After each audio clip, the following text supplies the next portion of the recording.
Please come in. You're right on time. The door only opens when the clock strikes midnight. Georgia and Hannah are preparing to broadcast from the belfry.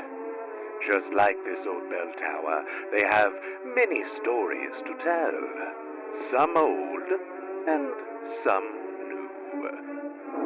Follow me up these stairs, but mind your step.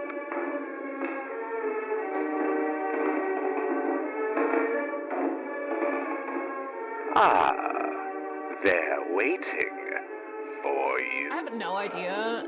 I know nothing about what you're talking about, so. You know nothing about it, but you know what I'm talking about. I know what you're talking about because we created an episode list together, but I don't know Yeah. anything about it.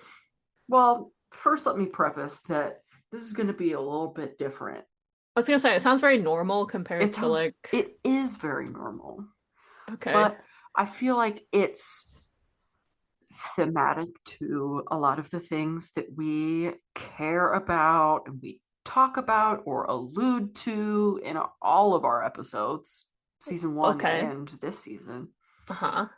And I think we just need to kind of take a little step back, do a little anthropology history moment from a larger part of truly American culture.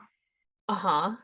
Which, you know. What is American culture?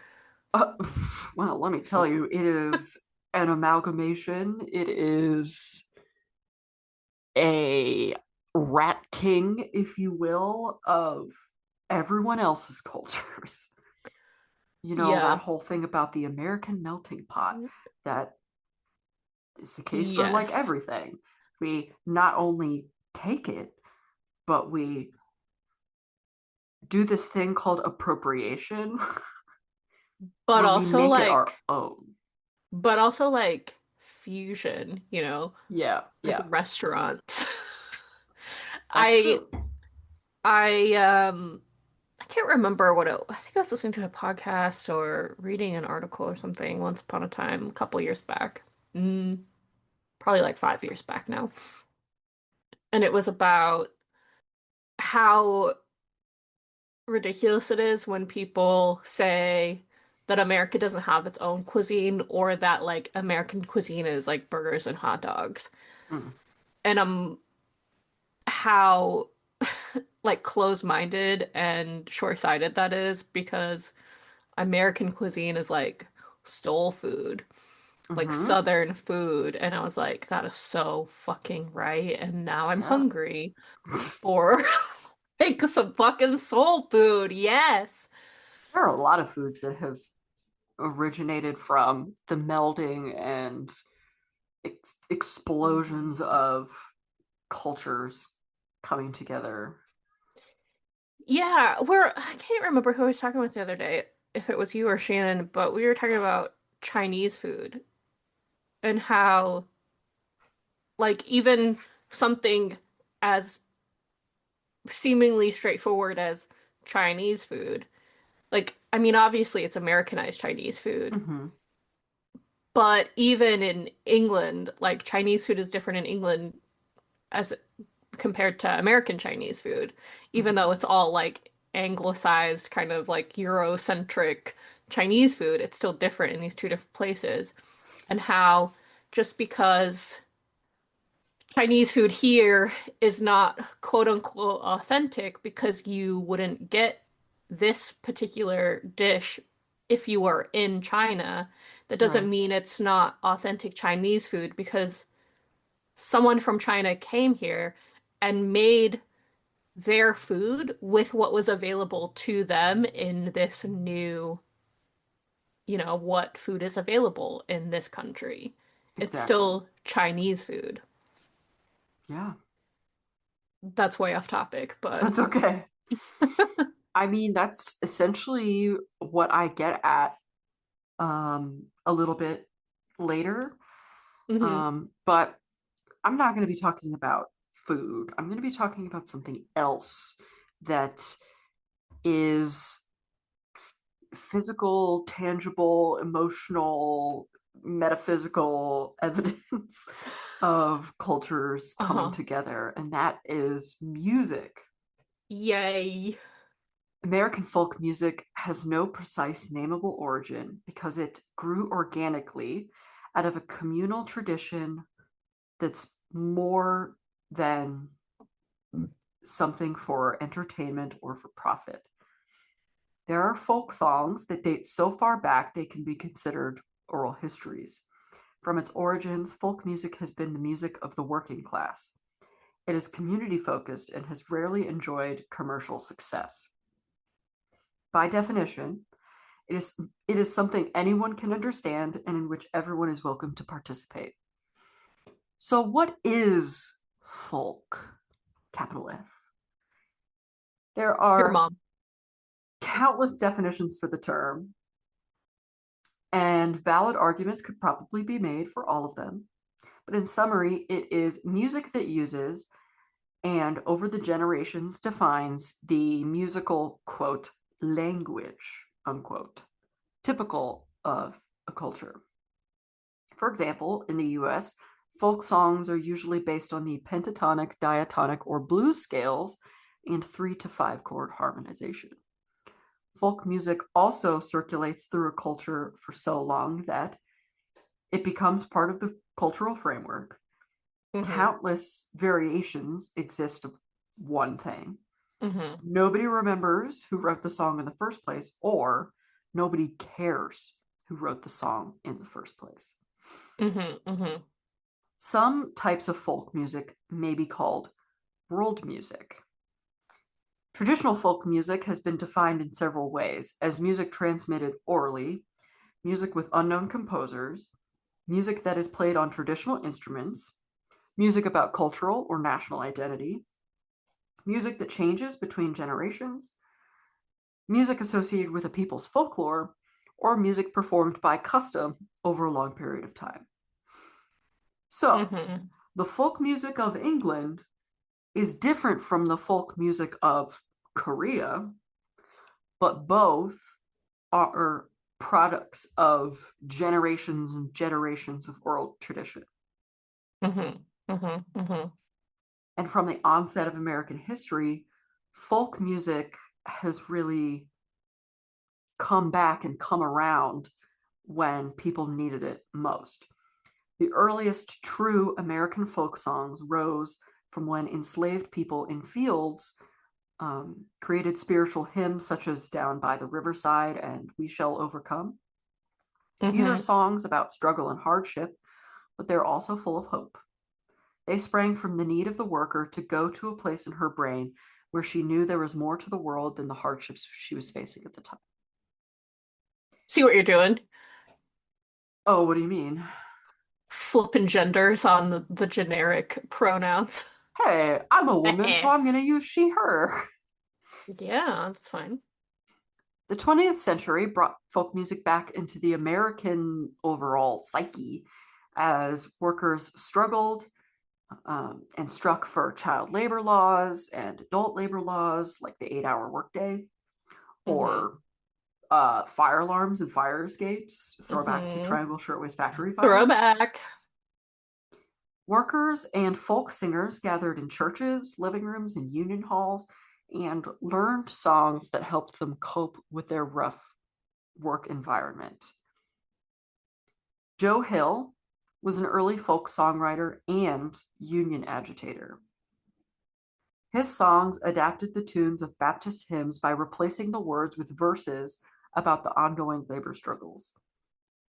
These tunes have been sung during worker strikes and in union halls ever since. Like to the 80s and 90s is what I read. In the 1930s, folk music had a resurgence after the stock market crashed, and workers all over were displaced and desperate for jobs. A series of droughts and dust storms encouraged farmers out of the Dust Bowl region and toward the promise of not just a life, but a fulfilling life in California, New York, and other urban areas. These communities were found in boxcars and jungle camps. as workers made their way from place to place and job to job. A century ago, if you asked a coal miner or work gang member to sing 5 songs that they learned as children, at least 2 of those songs would likely be folk songs by the previously mentioned definition that I laid out. Folk revival music is a deliberate adoption and expansion of traditional music and traditional music styles by people who mostly did not learn this music from their parents or grandparents, from like that kind of generational history. 3 primary schools of thought emerged out of folk revival, like during the Great Depression and later on. Traditionalists, who emphasized the preservation of songs as artifacts of deceased cultures. Then there were the functional folklorists, who maintained that songs only retain relevance when used by those cultures which retain the traditions which birthed those songs. And then there are the left-wing folk revivalists, who believed that left-wing folk revivalists emphasized music's role in people's struggles for social and political rights. I worded that a stupid way, my bad. For example, Woody Guthrie. You know him? I mean, I know of him. I couldn't tell you a song by him. That's okay. You'll probably know the one that I'm going to mention in a sec. Okay. Woody Guthrie grew up in a series of impoverished environments. During the Great Depression, he made his way across the country, communing and commiserating with other disenfranchised, marginalized, and downtrodden people. When he wrote songs, he used the instruments, chord progressions, song structures, and even sometimes the melodies of the traditional music he'd grown up with or that he'd learned on the road. He was sensitive to the injustice that he saw in the world around him, and many of his songs reflected that, sometimes with humor and sometimes not. Woody is best known for authoring This Land Is Your Land, which sounds like a patriotic anthem if you don't sing all the verses. You know, like, this land is your land, this land is my land. I don't know all the verses. I don't even know that verse. That's the chorus. To the New York Island, on the Gulf Stream to the Redwood Forest, to the Gulf Stream waters. This land was made for you and me. Yeah. Okay. Clearly, I don't know the lyrics that well. But even in that song, in its original version, includes a dig at wealthy landowners who let huge tracts of land stand idle while hundreds of thousands of experienced farmers, driven west by the Dust Bowl and mortgage foreclosures, were living on the road chasing down one temporary job after another. I encourage you to go look at the lyrics to that song. It's a good one. Okay. Pete Seeger grew up in a music-loving family that appreciated traditional music, though he was exposed to many other styles growing up. Like Alan Lomax and other musicologists, or Alan Lomax was, in essence, an anthropologist, like pretty much entirely.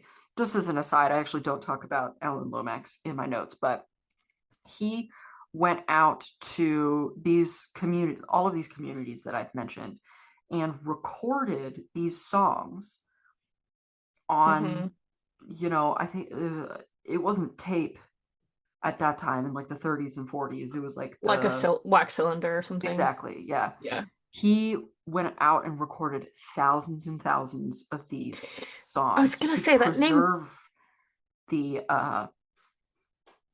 oral tradition. Yeah, I was gonna say that name sounds familiar, but I couldn't tell you why. But maybe that's why. He also has thousands of other recordings later in the 50s and 60s, doing the same thing to kind of, see how music adapted, because there were quite a lot of changes between the 1940s and 1950s and 60s. No. Okay, so like Alan Lomax and other musicologists, Pete felt there was intrinsic value in the music of the common people. Like Woody Guthrie, he was concerned about injustice and cultural divides that kept people under the thumb of the rich. But Pete was driven even more by a humanistic or Jeffersonian sense that the common people, or those who were uncelebrated, who were often shouldered aside by the entitled classes, had intrinsic values that deserved to be recognized by American culture as a whole. Mm-hmm. In their early years, Pete and Woody often shared the same platform at union meetings or socialist outreaches. For a brief time, they both belonged to an affiliation of fellow traveler musicians called the Almanac Singers.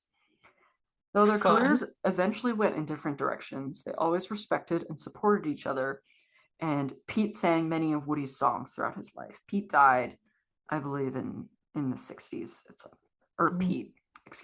Woody Guthrie died at some point in the 60s. Mm-hmm.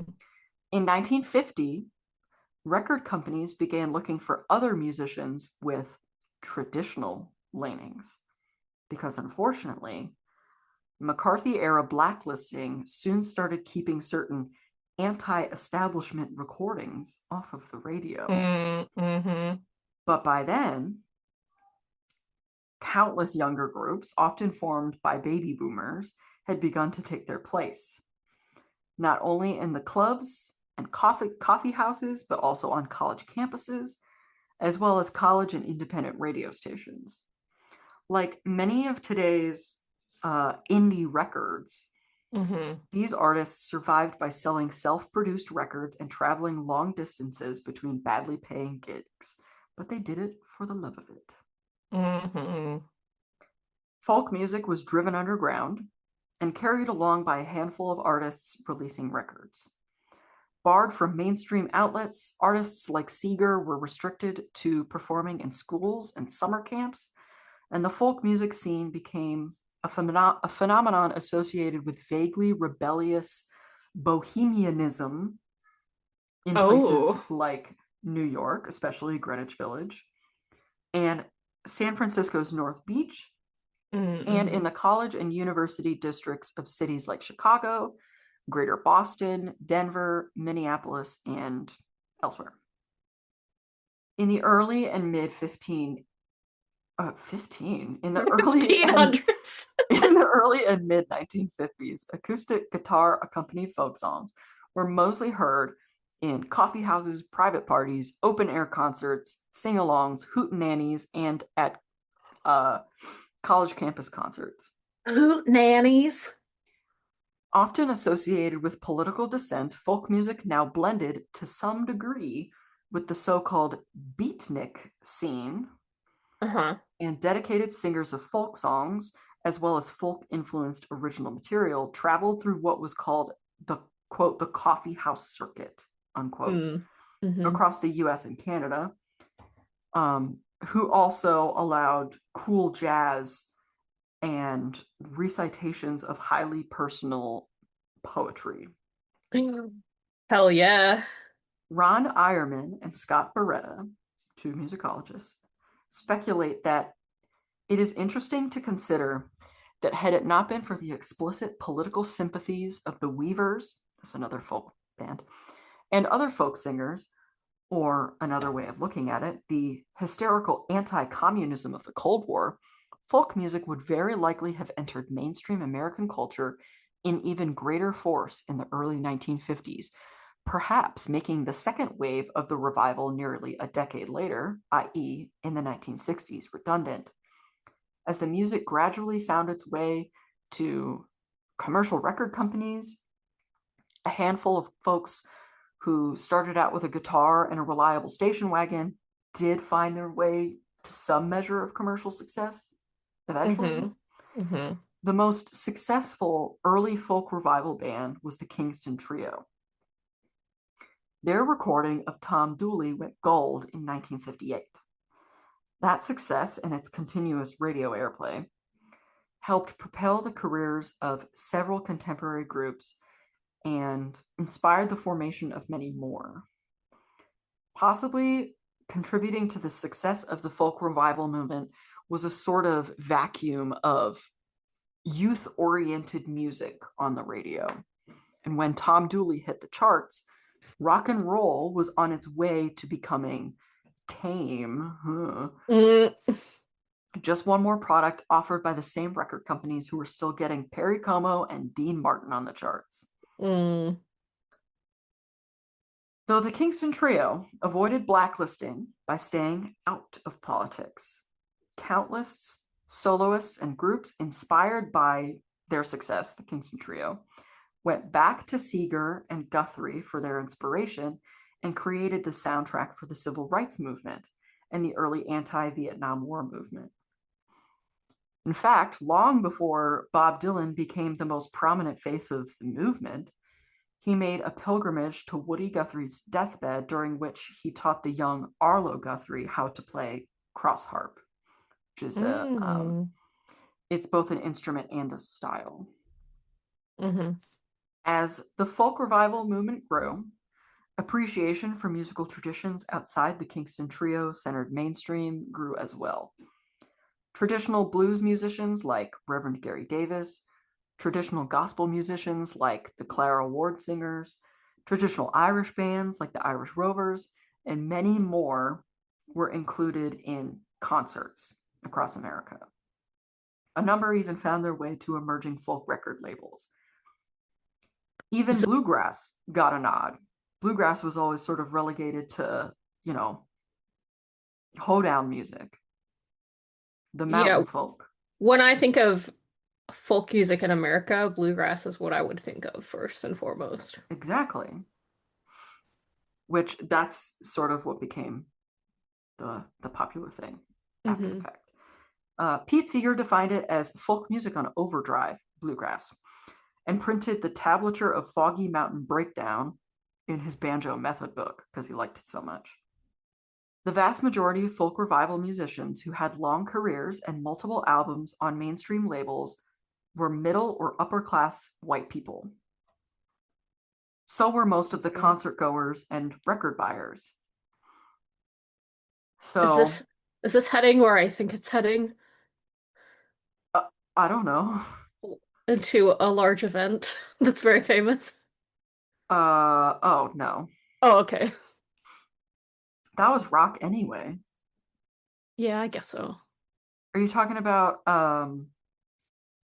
Woodstock? Yeah, Woodstock. Yeah. Yeah, okay. Yeah, okay.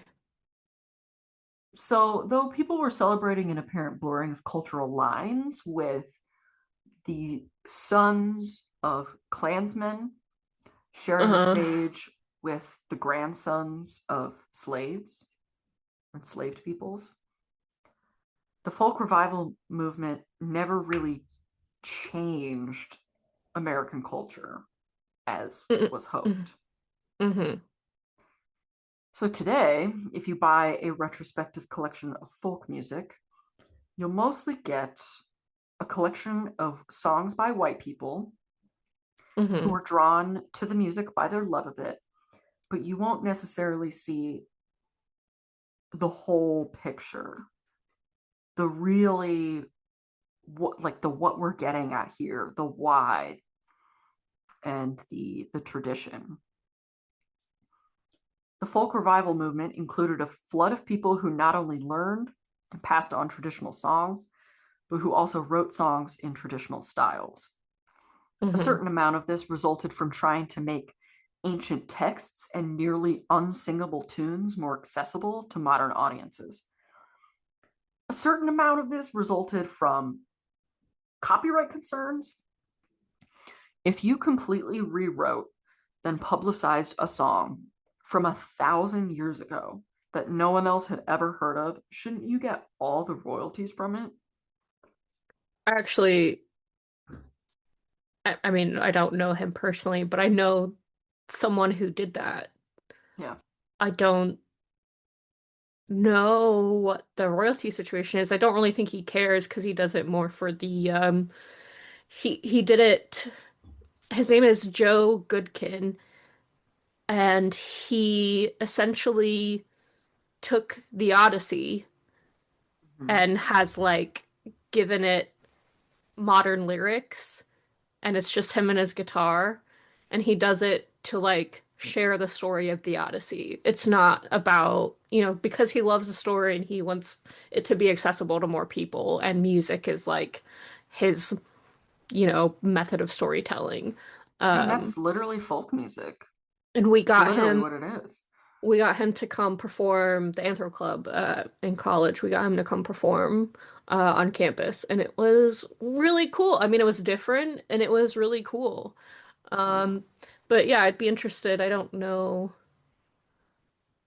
I mean, I guess maybe the difference is, do you say this is the story, or do you say this is my music? Yeah. If you say this is your music, who's going to know that it's not? Who Yeah, is going to know? yeah, You can make some shit up. yeah. Um, but mostly, the music just came from talented young people choosing to perform folk-based music and folk-based styles, and whose songwriting naturally fits into that stream. Mm-hmm.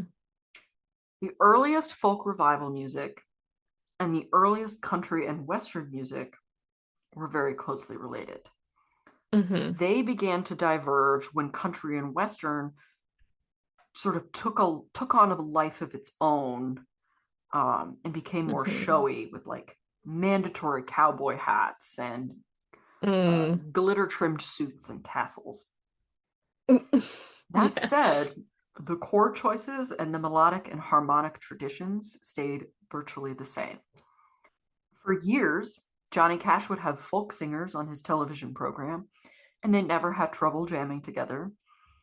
As the peak of the folk revival approached, though, political issues, like I mentioned before, were driving the communities apart. Most folk revival musicians took the progressive side on issues like civil rights, and most country musicians, closer to their roots in areas besides musical styles, stayed politically conservative. Mm-hmm. And the gap widened further as the 60s went on. Though countless Northern Christians supported the civil rights movement, coinciding with the rise of the folk revival, later political tensions drew attention to the schism between most folks who loved folk revival music, mostly progressive, and the televangelist influenced right wing churches. Let's just say that leading a gospel sing along at a folk concert in 1971 was nowhere near as much fun as leading one in 1964. Mm-hmm. Gospel music may have divorced entirely from folk style music if it hadn't been for a rise of late 60s counterculture Christians, or what the newspapers called Jesus freaks, whose musical tastes and political views stayed the same even after conversion. Mm-hmm. The Jesus movement of the late 1960s and early 1970s used actual folk and folk style songs. Back in those days, there was no genre of Christian music. There were young people trying to express their faith in the modes that they knew best. If you went to a Jesus music festival in the early 1970s, most or all of the acts would be acoustic guitar based solo musicians. Everyone Um, sang Kumbaya. yeah, That was the only song that was performed, yeah, the only one for sure, for sure. just in different styles. Cajun music is rooted in the ballads of the French speaking Acadians of Canada. Mm-hmm. Cajun music is Mm-hmm. often mentioned in tandem with Creole based Cajun influenced Zydeco form, both of which Oh, have hell yeah. an Acadiana origin. Appalachian music is the traditional music of the region of, you guessed it, Appalachia. It derives from various What? European and African influences, including English ballads, Irish and Scottish traditional music, especially fiddle Gosh, music, yeah. Mm-hmm. hymns, and African American blues. First recorded in the 1920s, Appalachian musicians were a key influence on the early development of country music and bluegrass, and played an important part in the American folk music revival. Instruments typically used to perform Appalachian music include the banjo, American fiddle, fretted dulcimer, and guitar, like acoustic guitar. Indigenous peoples used songs and instrumentation that remain the core of ceremonial and social activities. Stomp dance is an example in the Eastern Woodlands, which is a call and response form. Instrumentation is provided by rattles or shackles worn on the legs of women.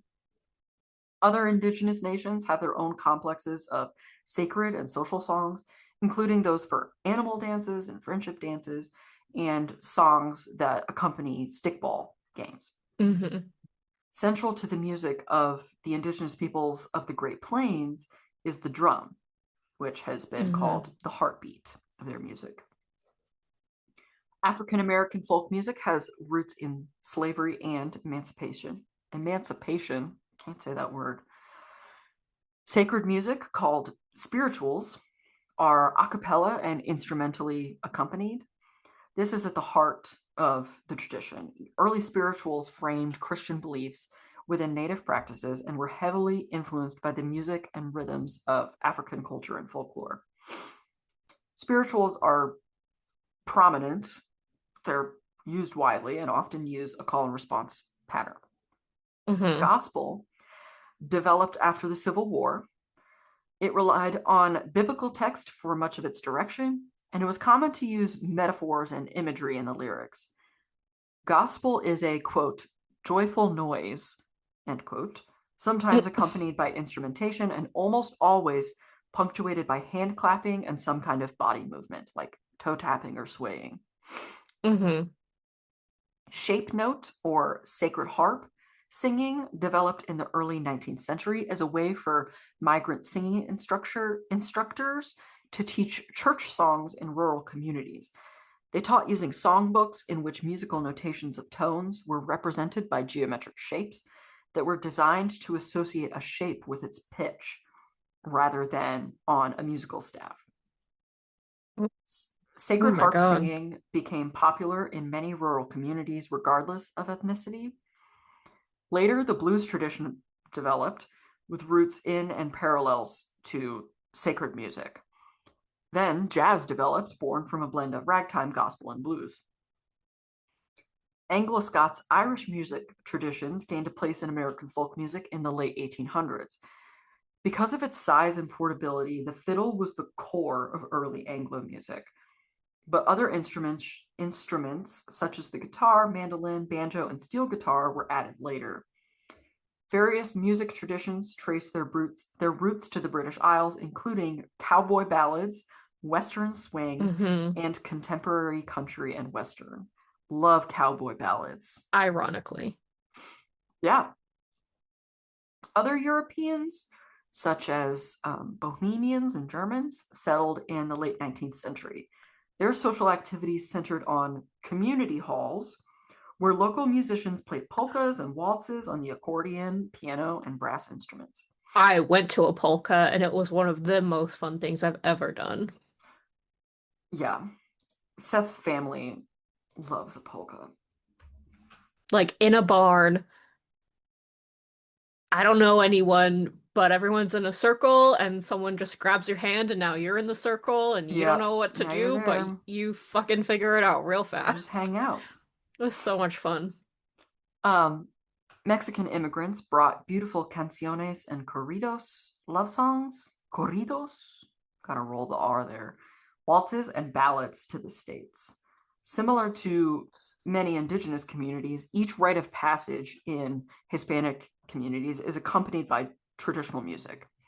The acoustic guitar, string bass, and violin are like the basic instrumentation for Mexican music, with maracas, flute, horns, or sometimes accordion filling out the sound. Ethnic folk music from other countries also had a boom during the American folk revival. The most successful ethnic performers of the revival were the Greenwich Village folk singers, the Clancy Brothers, and Tommy Makem. Books such as the popular bestseller, The Fireside Book of Folk Songs, which I could not find online, which contributed to the folk song revival, featured some material in languages other than English, including German, Spanish, Italian, French, Yiddish, and Russian. The repertoires of certain musicians also include Hebrew and Jewish material, as well as Afrikaans. The commercially oriented folk music revival, as it existed in like coffee houses, concert halls, radio, and TV, was predominantly an English language phenomenon, though many of the major pop folk groups, such as the Kingston Trio, Peter, Paul, and Mary, the Chad Mitchell Trio, the Limelighters, the Brothers Four, the Highwaymen, and others, featured songs in Spanish, Polynesian languages, Russian, French, and other languages in their recordings and performances. These groups also sang many English language songs that are of foreign origin. So, what would you consider a recent American folk song, or recent enough in the past like 30 years? Well, I was kind of thinking about a lot of the music that my mom listened to growing up. So like um Michael Martin Murphey, John Denver, like that kind of vibe. And I was also thinking about I think I mentioned this to you fairly recently, but like Tyler Childers. Yes, he is kind of bluegrass, kind of country, but boy howdy if he doesn't check the boxes of like writing songs about social commentaries. Yeah. Obviously he just has the Appalachia influence because that's where he's from, but right. Yeah. Oh my God, he and I have the same birthday. That's so funny. His music has been described as a mix of neo-traditional country, bluegrass, folk, and honky-tonk. Yeah, and then I guess I mean it depends like look at what was happening in like 2010 to 2013 like I mean not American, but Mumford and Sons really what they're probably one of the most successful folk bands to exist in terms of musicality at least. I wouldn't say their subject matter fits this description, but musicality wise, um, I mean, a lot of the folk music I know is English folk because that's what I grew up on, you know, like literally spend every fucking weekend, every fucking summer of my childhood being drug around to folk festivals all over the country. Um, And those were like the songs that my mom learned and played, are like English folk songs. So that like those songs are a lot about coal mining, especially, or poaching. Um, but I think Mumford really is this like the next folk revival is thanks to Mumford and Sons? Because I'm thinking of like the Lumineers and that kind of thing as well. The Lumineers were referenced in something that I read when I was like looking into people associated with folk revival. Yeah. Because people are saying that there's like an interesting folk revival now that's dealing with, you know, the social issues of our time and the marginalization. And it's very, very queer based. And it's not, it doesn't have the same like harmonies, melodies, musicality as traditional folk music or the mid 20th century folk revival. Yeah. It's It using the feels tools that we have, like these electronic it feels like devices. it kind of feels like indie but folk flavored. Yeah. Like the indie bands took folk music and made it their Yeah. own. Yeah. There was something I mentioned. Um, Talented young people choosing to perform folk-based music in folk-based styles. if you buy a retrospective collection of folk music, you'll mostly get a collection of songs by white people who are drawn to the music by their love of it, but you won't necessarily see the whole picture and or Mm-hmm. the how or the why. Yeah. The Yeah. other thing I thought of when I was like, I don't really know anything about American folk music, the first thing that came to my mind was the Oh Brother Where Art Thou soundtrack. Yeah. Literally exactly. And that has a little bit of everything. Like it's got your bluegrass vibes, it's got like some of the, I don't know, like Down to the River to Pray. I don't know mm, what genre you would really call that, but That would be that's more like sacred yeah. music. Yeah. And you have like your working songs, you have your A community like spiritual, that's what I was trying to say. Sorry. yeah. You have your like community kind of Hmm. religious songs, you have your straight up bluegrass, you have your yeah, you got a little bit of Oh, it everything was represented. called Good Old Way and was published in 1867 in the book Slave Songs of the United States. So it is Hmm literally a spiritual. hmm The other thing that I started thinking about um was Sinners. Oh, yeah, And like that's a good movie. I mean that kind of captures this whole concept, right? Like that, Yeah. yes, it's an allegory for colonialism through music, but I mean, that's essentially what we're talking about here. So, um, and that kind of mashup of music that you see depicted in that movie is very interesting. So looking at the soundtrack, the Hmm first two songs Let me um, pull it up. are actually folk songs. The first one, Paul Lazarus, was recorded by Alan Lomax, who Oh, I nice. mentioned earlier. Maybe that's why his name was familiar. I know. Big Rock Candy Mountain was recorded in 1928. Um, You Are My Sunshine, that's old time, uh, which is a different Yeah. kind of music. That's where country music kind of gets its roots. Man of Constant Sorrow is a folk song, classic folk song. Mm-hmm. And Um, I think this movie coming out kind of popularized a lot of these like older songs and probably influenced the genre a lot in itself. yeah, Because everybody now knows I'm a man of constant sorrow, even if they have that's no true. idea what folk music is, even if they don't listen to bluegrass, Even everyone if knows they that don't know the song. lyrics, they're like, "Oh, I know that. Yeah. Where have I heard Same that? with George Clooney." Oh, different context, but same with Wagon Wheel. I feel like a lot of people mm-hmm. know Wagon Wheel. Yeah, Keep on the Sunny Side, yeah. yeah. All those songs. I'll Fly Away. Oh, that movie is so Nothing but good. the baby. Yeah, I I haven't really watched this in didn't a while.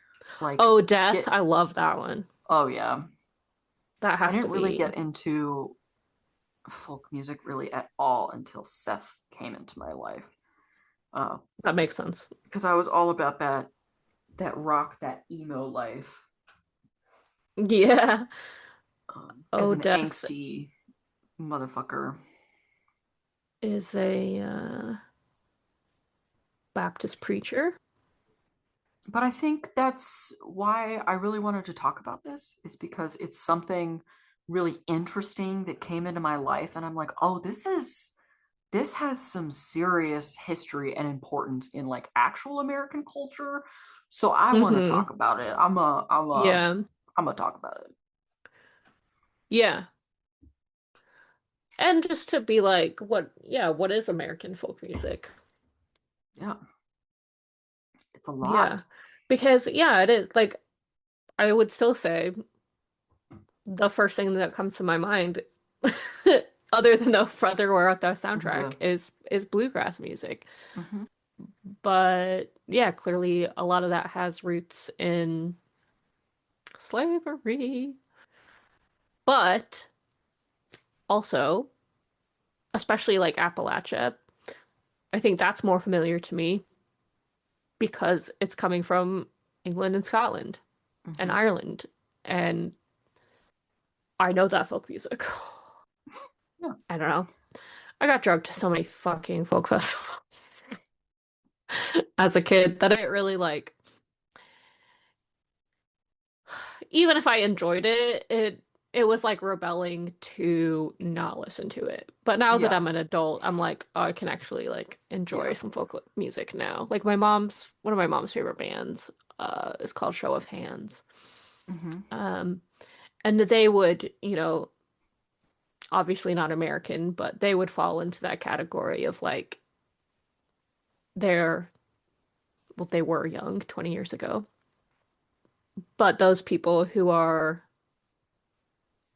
using traditional instruments and writing songs in traditional styles, even though it was the 1990s. They were writing songs about poachers and coal mining and Mm-hmm. all, even though they don't live that lifestyle, but that's just the working class lifestyle in the UK. Yeah.